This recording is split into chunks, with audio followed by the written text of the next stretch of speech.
As they sat outside their tent on the hillside, they could see a vast panorama of valleys and mountains. Below them, the little cottages of the village huddled together, and in the distance, the Kosmaj Mountains formed a mauve blur in the west. It was glorious stretching out on the grass under a cloudless blue sky in the blazing sunshine.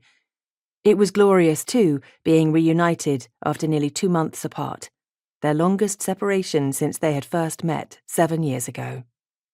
The green hills and distant mountains reminded them of carefree days together in Scotland, and especially one autumn morning not long after they had met, when they had ridden out to Arthur's Seat, the rocky outcrop overlooking Edinburgh.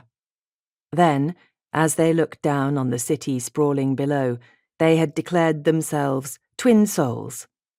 Now, as they surveyed this foreign landscape under summer skies, they made a pledge. When peace came, they would return to Serbia and tour the country in a horse-drawn caravan. But for now, the war dominated everything. Their break over, it was time to get back to work.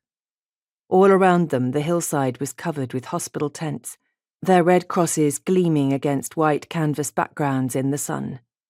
Everywhere, women were scurrying backwards and forwards, carrying blankets, cooking pots and bandages. Brushing down their uniforms, they hurried over to help.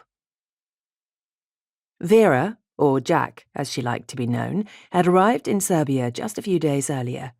She had travelled from England in an army transport ship, its cabins crammed with British sailors and volunteer workers, and its hold packed with explosives. The boat had sailed through the Mediterranean and into the Aegean Sea, dodging enemy submarines, then docked at the Greek port of Salonika, Thessaloniki, where Jack had boarded a train heading north into Serbia. She knew nobody when she set out, and was responsible not only for getting herself safely to Serbia, but also for bringing a motor ambulance and a 7-seater car.